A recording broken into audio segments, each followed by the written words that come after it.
Acting schools तो सारे के सारे दुकानदारियां हैं। एक्टिंग स्कूल्स बेसिकली अगर एक्टिंग करना चाहते हो तो फिर जो है, फिर तो तुम में अगर है तो है और नहीं है तो नहीं है। वहाँ का एक ही चलन है। और वहाँ पर जो है अनप्रोफेशनल्स को, गैर टैलेंटेड बंदों को बिल्कुल बिल्कुल इजाजत ही नहीं घुसने की। उसे बम्बई शहर कहते हैं, उसके बारे में कोई मुगालता रख के मत आना। बहुत वो सुनहरा शहर दिखता है बाहर से, अंदर से बहुत ही खूंखार और बड़ा भयानक शहर। काट लेगा, तोड़ देगा, नोच लेगा, इतना खतरनाक शहर। तो विदाउट फिल्म स्कूल है तो ऐसे बनो कैसे, क्या तरीका बतलाएं? बनो, अपना इमेजिनेशन तेज करो, किसी को असिस्ट करो, स्टोरी कहना सीखो, घर में स्टोरी कहो, और क्या तरीके। मैं तो यार स्कूल में था एनएसडी में 83 86 में, तो वहां से पढ़ के गया। और बाकी मेरे अंदर मतलब ऐसा क्या होता है मेरी जान, कीड़ा होता है। ये बेसिकली कीड़ा होता है। हाँ हाँ हाँ, नहीं ये कीड़ा होता है किसी ये कोई आपके आज की तारीख में कई एक सारे मेडिकल कॉलेज में पढ़ रहे हैं, डॉक्टर्स बन चुके हैं, अच्छे खासे पैसे कमा रहे हैं। उनके पेरेंट्स आके मुझसे पूछते हैं कि आप बतलाओ मेरे बेटे को हीरो बनना। अरे मैंने क्यों बनना है बेंच, क्यों बनना है? तुम्हारा इतना बढ़िया कमा रहे हो, तुम इतना बढ़िया आपके एमबीबीएस हो, क्यों बनना है तुम्हें? जबरदस्ती का उनको एक वो है शौक कि मेरा बेटा भी जो है कभी आए और ऐसी महफिल लगे उसके लिए। अरे नहीं होता यार, नहीं होता। जो बंदा जिस चीज के लिए पैदा होता है वही बंदा बनता है। ऐसे सैकड़ों बंदे हैं वहां पर जो कुछ नहीं कर पा रहे बेचारे। तुम लोग बेटा किसको देखते हो? हमको देखते हो। मुझे अनुराग वगैरह देख लिया तुमने, स्वानंद देख लिया तुमने। तुम उन लोगों को नहीं देखते जो जिनकी जिंदगी हराम हो गई वहां पर। ऐसे 99% है वहां पर जिनके बारे में वो इंडस्ट्री अलग है, वो है स्ट्रगलर्स की industry. They don't know about them. वो बड़ी भयावह इंडस्ट्री है, बड़ी काली इंडस्ट्री है। रात को शराब पी के पागल हो जाते हैं वो, हमें रोल नहीं मिल रहा। किसी का दोष नहीं है, तुम्हारा दोष है। तुम एक्टर नहीं थे, आए नहीं मिलेगा। और उनके पीछे सैकड़ों चले आ रहे हैं पीछे स्ट्रगल में। तो इरफान साहब के साथ आपने मकबूल की है, और आपने वसीपुर की है नवाजुद्दीन के साथ। हाँ। आपको दोनों में से अगर चूज करना हो किसकी एक्टिंग आपको ज्यादा अच्छी लगती है? अच्छी दो, सब अच्छे हैं यार। ऐसे दोनों में अरे ऐसे कंपैरिजन नहीं कोई बात, ऐसे कंपैरिजन नहीं करना चाहिए ना, ऐसे कंपैरिजन नहीं करना चाहिए। मैं नहीं कर सकता। एक्टर्स के लिए जैसे वहाँ पे जाने के बाद कास्टिंग डायरेक्टर है, तो जैसे जो डायरेक्टर को असिस्ट करना चाहता है, असिस्टेंट डायरेक्टर बनना चाहता है, और बाद में फिर से वो अपना डायरेक्शन करना चाहता है, उनके लिए कहाँ जाने के लिए? उनके लिए अनुराग सर बताते हैं नहीं, उनसे बताएगा भी नहीं। वो क्यों बतलाएगा? वो खुद इतना स्ट्रगल करके आया है, उसने क्या क्या। वहां जाने के बाद में आपको तरीके खोजने पड़ते हैं बेटा, अपने तरीके खोजने पड़ते हैं। यहाँ बैठकर मैं आपको कैसे बतलाऊं कि बॉम्बे इंडस्ट्री क्या है? आप जाओगे वहां पर 6 महीने के अंदर आपको मालूम पड़ जाएगा कि ये कुछ भी आसान तो नहीं है। कुछ भी, बहुत सारा कंपटीशन है, बहुत सारा कंपटीशन, इतना और बड़ा खूंखार कंपटीशन है। मतलब आपके 1 साल मंसूबे लेके जाओगे एक्टर बनना है, 1 साल के अंदर जो आपको चाय पानी, बिजली का खर्चा, मकान का किराया, गैस, ये सब करना पड़ेगा, इसका चिंता सतानी पड़ेगी। उसके बाद में फिर ये दिनों दिन भयावह होता जाएगा। ये स्ट्रगल आसान नहीं है, ये स्ट्रगल आसान नहीं। आज की तारीख में मुझे तुम देख रहे हो खाली इसलिए कि बन चुका हूं। जो लोग नहीं बने, एक बार की उनकी जिंदगी पर गौर करोगे तो तुम्हारी रूहें कांप जाएंगी। जो नहीं बन पाए, जो नहीं बन पाए। अब किसने देखा है मैम? कौन इस बात को आप कैसे बोल सकती हैं कि कंपैरिजन क्यों करती हैं? माजिद मजीदी मतलब अनुराग कश्यप कम है किसी से? इतना स्ट्रगल करने के बाद कुछ लोगों में वाकई आया था कि मैं इतना स्ट्रगल करने के बाद आप में नहीं आया। आप आज भी वैसे हैं जैसे जब मैं। अरे मेहरबानी है खुदा की भैया, आप लोगों की मेहरबानी है। हम भी अकेले परफॉर्म करके कहाँ जाएंगे सर? अकेले अपने घर में परफॉर्म कर नहीं सकते, आपके लिए परफॉर्म करते हैं। आप लोग इतनी हौसला अफजाई करते हैं, इतनी तालियां बजाते हैं, इतना प्यार करते हैं। हमारा फर्ज बनता है कि हम अपने अंदर देखिए। और दूसरी बात यह है कि एक जिंदगी का फलसफा होता है। मैं ऐसा अभी हूं, आपने मुझे देखा नहीं पहले मैं कैसा था। मतलब आपके गर्भ पालकर मैंने देखा है बड़े बड़े डोंट गो फार अवे। कई एक्टर्स हैं, बड़े बड़े एक्टर्स हैं, मैं नाम नहीं लेना चाह रहा उनका, लेकिन इनके बीच में अमिताभ बच्चन है, 74 ईयर्स के हैं, अभी पिंक की है उन्होंने। आप इतने हैं, अभी इतने सहज हैं वो, है ना। पुरी साहब हैं, रणबीर है, नई उम्र का लड़का है, लेकिन इतना सहज है कि अप्रोचेबल है। तो ये सब चीजें जो आपको चूज करना है कि आप गर्व चूज कर ले, आपको चूज करना है कि आप सरलता चूज कर ले। आपकी मर्जी पर डिपेंड करता है। आप सरलता चूज की करेंगे, आपको खुदा बहुत ये, मैं तो यार ईश्वरवादी हूं, मैं बहुत मानता हूं उन चीजों को कि कोई हमको चला रहा है, कोई हमसे काम करवा रहा है, हमको कोई पर्पस देकर भेजा गया था यहाँ पर, और उसको हम पूरा कर रहे हैं। That's all. आपको जब भी देखता हूं तो ऐसा लगता है आप उलझे से रहते हैं, मतलब किसी ख्यालों में। हाँ रहता हूँ ना, हाँ। अरे वो साला बंदा ही क्या जो उलझा नहीं रहे यार।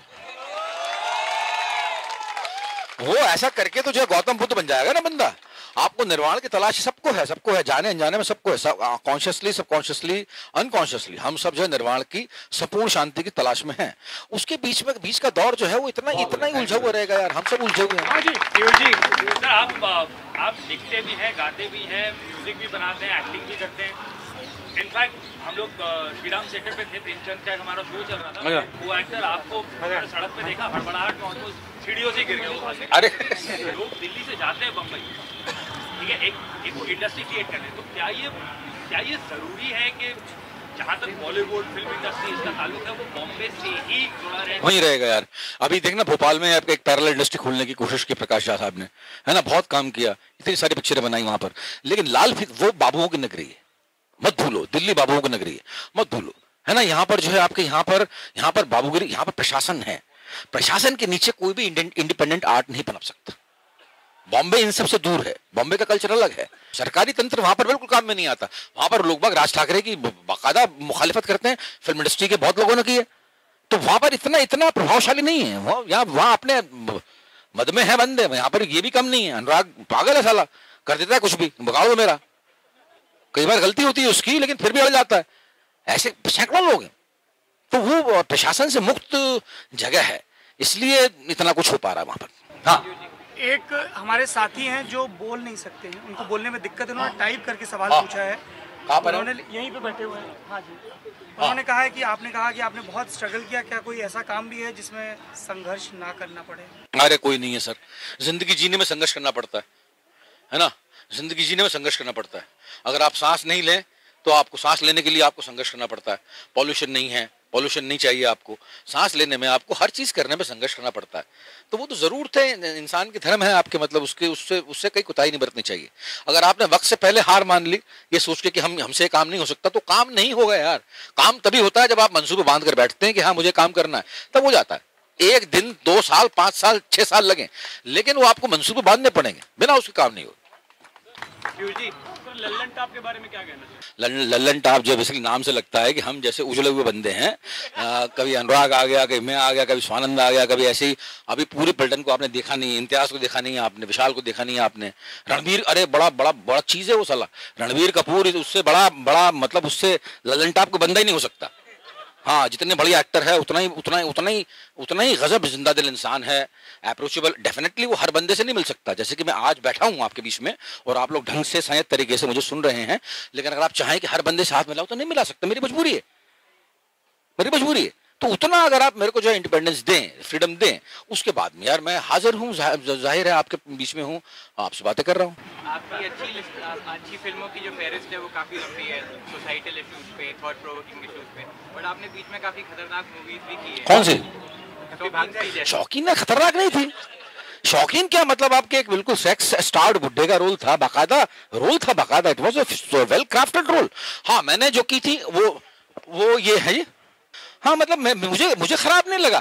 मैंने बाकायदा उसमें उतनी ही जील से एक्टिंग की जितनी कि मैंने गुलाल में की थी। अंदर से घंटी बज जाती है यार, अंदर से घंटी बजती है कि ये करना चाहिए, ये नहीं करना चाहिए। मैंने अपने कैरियर के शुरू में जरूर 2-3 फिल्में, एक तमिल फिल्म की थी, एक जो पैसे नहीं थे यार, बिल्कुल गए थे, तेलुगु फिल्म थी बुलेट, और उसमें मैं ये क्या नाम है अपना, कौन है, नागार्जुन, अमला और तकिया, आशा तकिया, इनके बीच में मैं था विलेन, और मुझे साली भाषा भी नहीं आया करती थी कि कैसे बोलते हैं कैसे नहीं, और मैंने कर दिया था क्योंकि पैसे नहीं थे यार उस वक्त। ऐसी एक तमिल फिल्म की थी मैंने जिसमें बहुत पिटता हूँ, लालू प्रसाद यादव के रोल में, भगवान ना करे कभी वो देखे, विक्रम था उसमें। ऐसे भी हाँ, ये बड़े एक्टर्स बात करते हैं कि हमने ऐसे प्रिपेयर किया इस रोल के लिए, आप कैसे प्रिपेयर करते हैं? अरे बकवास करते हैं सब लोग, कुछ नहीं करते। जिसको तैयार करना होता है ना, वो तैयारी के बारे में बोलता नहीं है। मेरे घर वालों से पूछो कि मेरी क्या हालत हो जाती है जब मुझे कोई रोल मिलता है, तो उसके एक महीना पहले मेरे पास स्क्रिप्ट आ जाती है कम से कम, तो उस 1 महीने के अंदर मेरी हालत इतनी खराब हो जाती है। आप लोग देखते हैं जो कि मैं परफॉर्मेंस करता हूँ, है ना, उसके पहले की जो प्रिपरेशन है, क्योंकि मैं नहीं चाहता कि मेरी वजह से मेरा डायरेक्टर या प्रोड्यूसर या स्पॉट बॉय सेट पर परेशान हो। सेट पर मैं नो क्वेश्चन वाला एक्टर हूँ, no question, who doesn't ask any question. सीधे वहां पर जाके इतना प्रिपेयर होकर जाओ वहां पर कि आपको परफॉर्मेंस करने में कोई दिक्कत नहीं है। एक क्वेश्चन सर, इनकलाबी पोएट्री जिसके आप एक बहुत बड़े पार्ट रहे हैं, आज की जनरेशन जो wannabe सेल्फी फेसबुक पर अटक गई है, इनकलाबी पोइट्री कहाँ तक सरवाइव कर रही है आज की जनरेशन? कर रही है ना यार, खूब कर रही है। अगर नहीं कर रही होती तो आप लोग मेरी पोइट्री नहीं पढ़ते आज की तारीख में। आप लोग गुलाल के गाने नहीं सुनते। गुलाल के गाने मैंने सोचा था कि मैं ये सबसे पहले जो आपकी जनरेशन के सर से निकलेंगे। सबसे अधिक सलाह आरंभ प्रचंड तो होता ही वहां पर आपके कैंपस में है ना। बड़ी अजीब सी बात होती है, आरंभ प्रचंड सबसे सुना जाता है कैंपस में। तो इसलिए मुझे नहीं लगता कि मैं कहीं फेल हुआ। मैं बड़ा काम आया आप लोगों के, और आप लोग मेरे बड़े काम आए। हाँ, स्टारडम तो है यार। स्टारडम तो आपको अगर स्टार बनना है जिसमें कि ग्लैमर का पुट है तो वो तो आपको वहां जाना ही जाना पड़ेगा। थिएटर करने से कोई रोक नहीं रहा आपको। कई लोग ऐसे हैं जो आज तक जो है थिएटर सिनेमा में नहीं गए। There is a person called Alok Chatterjee, वो भोपाल में एक्टिंग करता है, इरफान के बैच का है। आज तक उसने सिनेमा का चुनाव नहीं किया। आज तक वही करता है जो करना है उसको। और मैं करीब 20 साल रहा यहाँ पर, ठीक है, 20 साल रहा। उसके बाद मुझे लगा कि अब सिनेमा करना चाहिए, बहुत टाइम हो गया। आपने अभी ये लालू प्रसाद का नाम लिया, ये आप भोजपुरी इंडस्ट्री में काम करना पसंद करेंगे? नहीं यार, नहीं करूंगा। उनके पास रोज नहीं है। उनके पास रोज ब्लैक एंड व्हाइट आपके वो इसमें उलझे हुए अभी तक, उनके पास रोज नहीं है। क्रिटिक्स के बारे में आपका क्या कहना है? यार क्रिटिक्स, अब मैं क्या बोलूं यार उनके बारे में। मैं अपना काम करता हूँ यार, उनको जो बोलना है बोलने दो। मैं अपना काम करता हूँ यार। आपकी ये सब बातें फिजूल है ना, क्यों हम ध्यान दें उनके बारे में। आपको अपने काम से मतलब है, काम करो अपना, निकल। आज जो बढ़िया कार्यक्रम हुआ है ना, इस बात के पीछे जो है इस बंदे का बहुत बड़ा हाथ है। मैं और जो है जब ये एक साथ होते हैं ना तो हम जो है मतलब वी आर लाइक 1 और 11, और अगर उसमें अनुराग आ गया तो मतलब आज तो कोरम बहुत ही बड़ा हो गया। हाँ, 111 हो गए फिर। सर, अपने अंदर से ओरिजिनलिटी कैसे निकाली? जैसे मैं आपको किसी को भी देखता हूँ तो उससे इंस्पायर हो जाता हूँ। हाँ, तो वैसे लिखने की कोशिश करने लगा। क्योंकि आप इंस्पायर होते हो किसी से, आप उसके जैसा लिखना चाहते हो, लेकिन उसके जैसा लिखते लिखते आपको ये समझ में आने लगता है, एक वक्त पे लिखते रहना जरूरी है। आपको एक वक्त पे ये समझ में आने लगता है कि आप बहुत ही, पहले तो आपको पता होता है कि आप बहुत खराब लिखते हो, ये भी हो सकता है। ये आपको जज होना पड़ेगा हमेशा, और ऐसा लिखते एक वक्त में आपको आपकी अपनी आवाज मिल जाती है। वो कई बार आप खुशनसीब हो तो जल्दी मिलती है, अगर आप खुशनसीब नहीं हो तो आपको देर से मिलती है। लिख के काटना पड़ेगा, अपनी रचना को अपना बच्चा मत समझो कि यार ये जो भी करेगा सही है, और बच्चा भी समझो तो बच्चा समझ के काट दो और मारो साले को। 1971 के बाद आपकी जो 1971 की फिल्म आई थी उसमें इतनी अच्छी एक्टिंग होगा, इतना लंबा गैप। उसमें अच्छी एक्टिंग थी। मैंने जिंदगी में उससे खराब एक्टिंग नहीं करी है आज तक। वो तो मैं कोट करता हूँ बाकायदा, मतलब उस जैसा परफॉर्मेंस मुझसे भगवान ना दोबारा ना करवाए। पीयूष भाई, हम लोग आपके इस इंटरेक्शन को फेसबुक पे लाइव भी कर रहे हैं, और 70% कमेंट ये हैं कि पीयूष भाई एक बार एक बगल में चांद होगा गा दें। हाँ। एक्टर इनबॉर्न होता है, एक्टिंग सिखाई नहीं जा सकती, एक्टिंग सीखी नहीं जा सकती। कोई भी वर्कशॉप जो है एक्टिंग सिखा नहीं सकते। अगर आप एक्टर हो और वर्कशॉप में पार्टिसिपेट कर रहे हो तो यू कैन ग्रो, लेकिन अगर आप नॉन एक्टर हो तो फिर आप ग्रो भी नहीं कर सकते। भाई सिंगर जो होता है, सिंगर सुना है, कुछ लोग ये गाना गाता है, आप में से हर बंदा क्लेम करता है कि मैं सिंगर हूं, आप में से हर बंदा क्लेम करता है कि पेंटर हूं, तो आप में से हर बंदा ये कैसे क्लेम करता है कि मैं एक्टर हूं? बात खत्म हो गई। अरे जिसमें कीड़ा होता है ना दोस्त, वो आगे बढ़ता है। जिसमें कीड़ा होता है इसका मतलब यह है कि वो उसके बिना जिंदा नहीं रह सकता। मेरी जिंदगी में ऐसा वक्त आ गया था और अब भी है कि मैं एक्टिंग नाम की चीज के बिना अगर मैं जिंदा रहूंगा तो मेरा दम घुट जाएगा। और इसीलिए मैंने खुदा का करम रहा कि मैंने हर तरह के रोल्स नहीं किए। आज भी मेरे पास में ये रिकॉर्ड है कम से कम कि मुझे पसंद आ रहे थे, और वो मुझे पसंद आए इसलिए सबको पसंद आए। मुझे पसंद आया इसलिए सबको पसंद है। गुलाल मेरे ख्याल से सबको पसंद है, गैंग्स ऑफ वासेपुर या हैप्पी भाग जाएगी या पिंक वगैरह सबको पसंद आया। तो वो सबको पसंद आते हैं, जो आपको पसंद आते हैं वो सबको पसंद आते हैं। मतलब ये पिछले 37 साल 37 ईयर्स सिंस 79 में मैंने पहला पब्लिक क्लिक किया था, तब से लेकर अब तक की परेशानी का अंदाज तुम जान नहीं सकते, लेकिन बड़ा मजा आता है याद करने में। एक बगल में चांद होगा, एक बगल में रोटियां, एक बगल में नींद होगी, एक बगल में लोरियां। हम चांद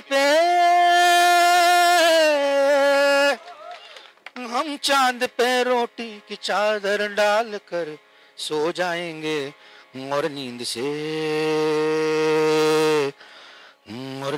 कह देंगे लोरी कल सुनाने आएंगे, और नींद से कह देंगे लोरी कल सुनाने आएंगे। एक बगल में खनखनाती सीपियां हो जाएंगी, एक बगल में कुछ रुलाती सिसकियां हो जाएंगी। हम सीपियों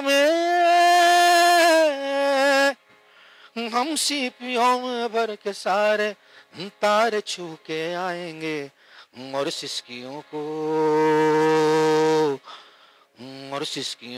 गुदगुदी कर कर के यूं बहलाएंगे और सिसकियों को गुदगुदी कर कर के यूं बहलाएं। एक बगल में चांद होगा, एक बगल में गोरियां, हम तेरी सिसकियों पे कोई रोने आएगा, कोई रोने आएगा। गम न कर जो आएगा वो फिर कभी न जाएगा, वो फिर कभी न जाएगा। याद रख पर कोई अनहोनी नहीं तू लाएगी तो फिर कहानी और कुछ हो जाएगी, और कुछ हो जाएगी। होनी और अनहोनी की परवाह किसे है मेरी जान, हद से ज्यादा यही होगा कि यहीं मर जाएंगे। हम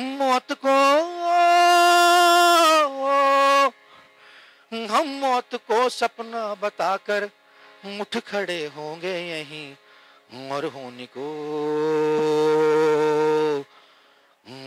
को ठेंगा दिखाकर खिलखिलाते जाएंगे, और होनी को ठेंगा दिखाकर खिलखिलाते जाएंगे। एक बगल में चांद होगा, एक बगल में रोटियां, एक बगल में नींद होगी, एक बगल में गोरियां, एक बगल में चांद होगा, एक बगल में रोटियां।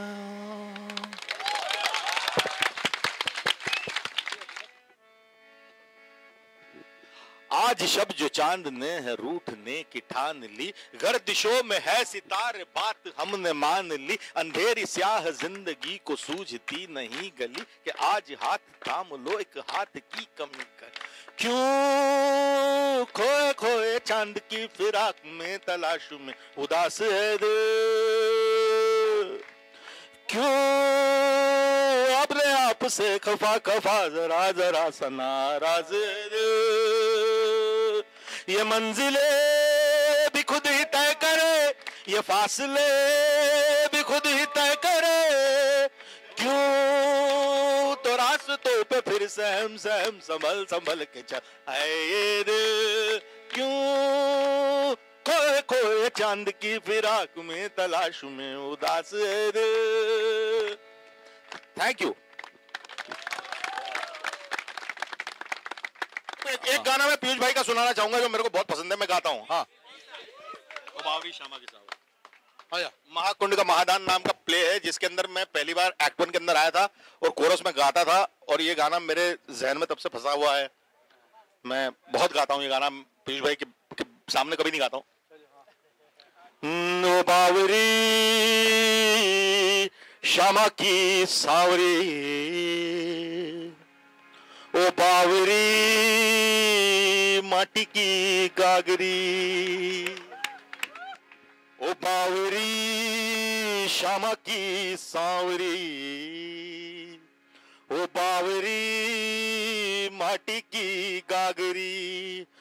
खूंज गलियों की सुनी भूल भुलैया में, खूंज गलियों की सुनी भूल भुलैया में, खूंज गलियों की सुनी भूल भुलैया में, फिरे ना तेरा पावरी श्यामा की सांवरी, ओ बावरी माटी की गागरी।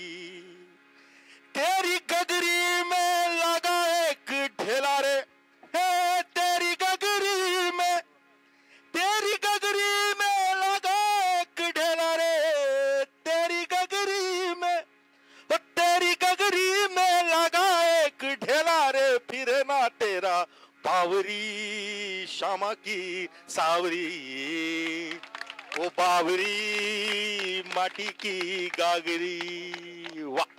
ये क्या होता है, कॉमन डिनोमिनेशन फैक्टर होता है।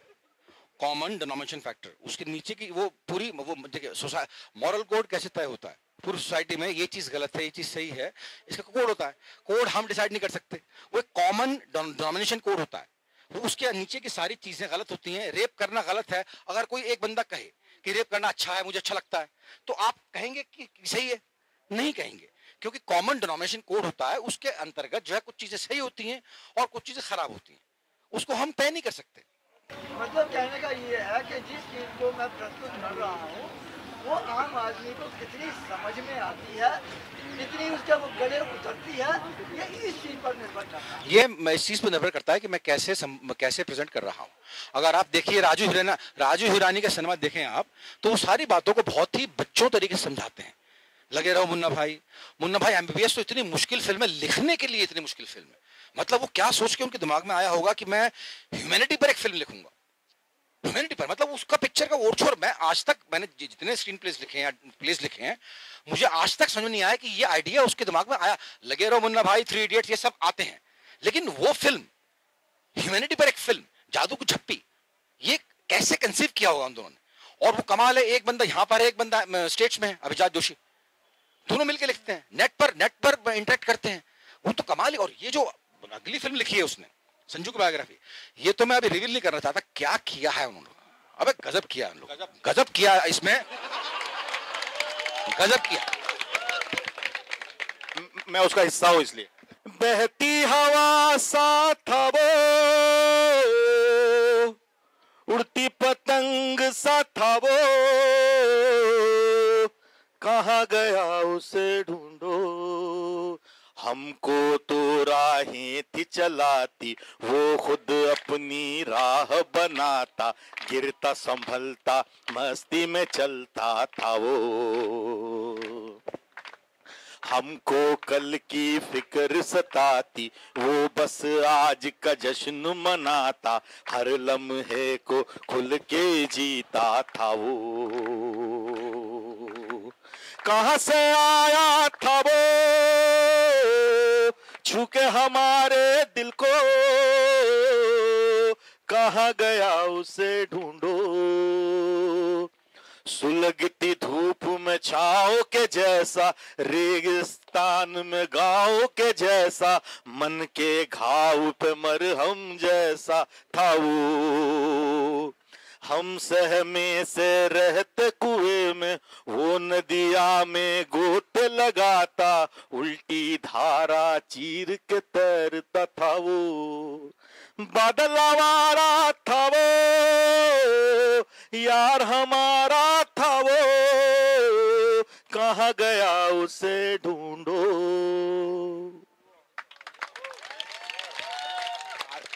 जो भला लगे वो करना चाहिए। मुझको अक्सर बोलते हैं कि बड़े क्रांतिकारी लेखक हो। अरे मुझे क्रांति पसंद है, मुझे अच्छी लगती है, बदलाव मुझे अच्छा लगता है, तो इसलिए मैं वो करता हूं जो कि मुझे अच्छा लगता है। और वो अच्छा लगता है क्योंकि वो सबको पसंद आता है। बाद में ये अमीनाबादी बिस्मिल साहब का गाना है, ये बाद में मैंने चेंज कर दिया था, पहली 4 लाइनें उन्हीं की हैं। सरफरोशी की तमन्ना अब हमारे दिल में है, देखना है जोर कितना बाजू कातिल में है, वक्त आने दे बता देंगे तुझे आसमां, हम अभी से क्या बताएं क्या हमारे दिल में है।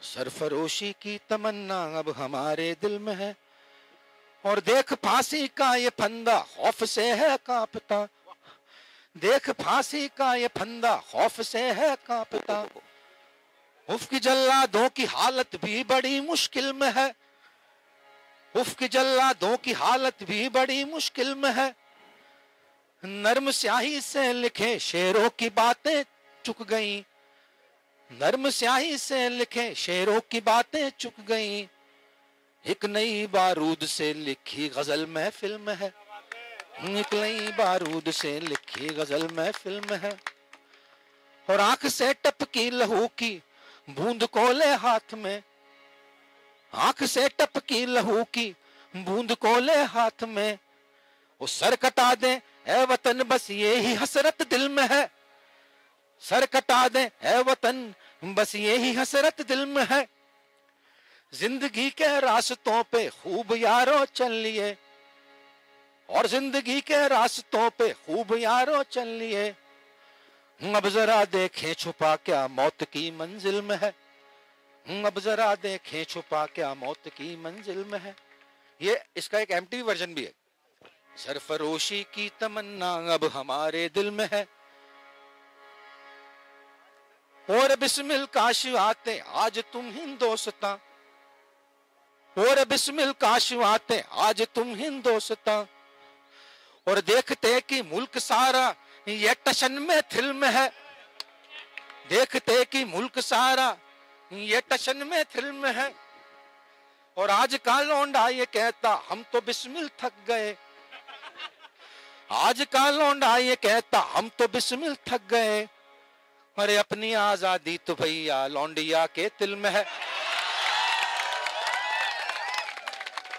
देखना है जोर कितना बाजू है कातिल में है, आज के जलसों में बिस्मिल एक गूंगा गा रहा, आज के जलसों में बिस्मिल एक गूंगा गा रहा, और भैरों का वो रेला नाचता महफिल में है, और भैरों का वो रेला नाचता महफिल में है, कि हाथ की खादी बनाने का जमाना लद गया, हाथ की खादी बनाने का जमाना लद गया, कि अरे आज तो चड्डी भी सिलती इंग्लिशों की मिल में है, और देखना है जोर कितना बाजू है कातिल में है, और वक्त आने दे बता देंगे तुझे आसमां, हम अभी से क्या बताएं क्या हमारे दिल में है।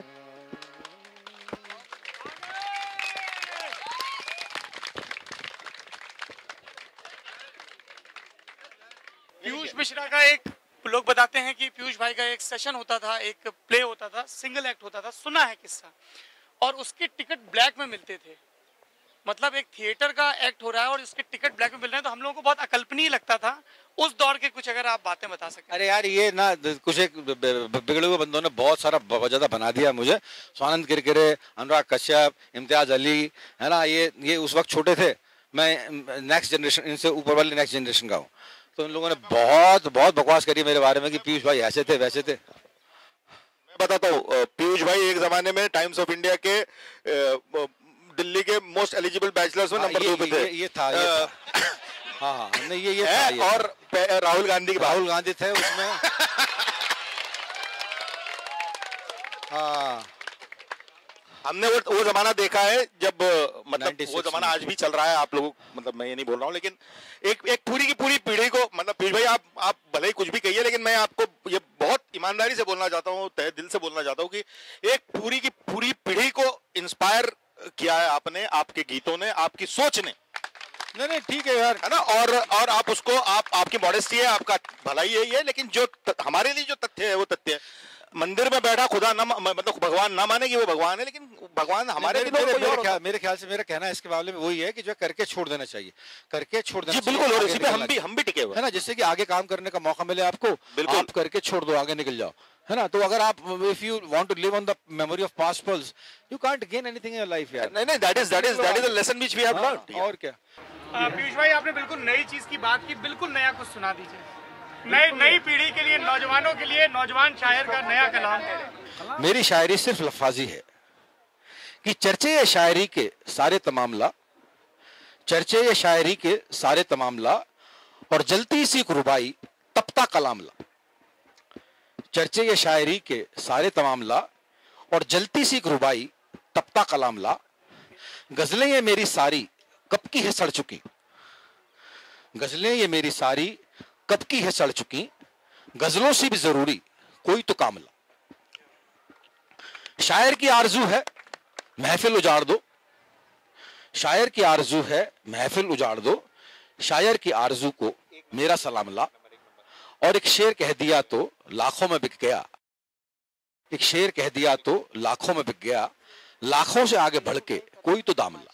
स्वानंद भाई के लिए तू किसी रेल सी गुजरती है को लेकर बहुत तू किसी रेल सी गुजरती है, मैं किसी पुल सा थरथराता हूँ। तू कभी रत्ती भर न सुनती है, मैं तेरा नाम बुदबुदाता हूँ। किसी लंबे सफर की राहों में तुझे अलाव सा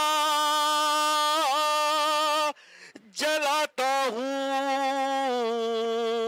तो किसी रेल सी गुजरती है, मैं किसी पुल सा थरथराता हूं। काट के डाले हैं, आंख पे डाले हैं, इनमें इशारों की चाबियां लगा। रात जो बाकी है शाम से ताकी है, नीयत में थोड़ी खराबियां लगा। मैं हूं पानी के बुलबुले जैसा, तुझे सोचूं तो फूट जाता हूं। तू किसी रेल सी गुजरती है, मैं किसी पुल सा थरथराता हूं।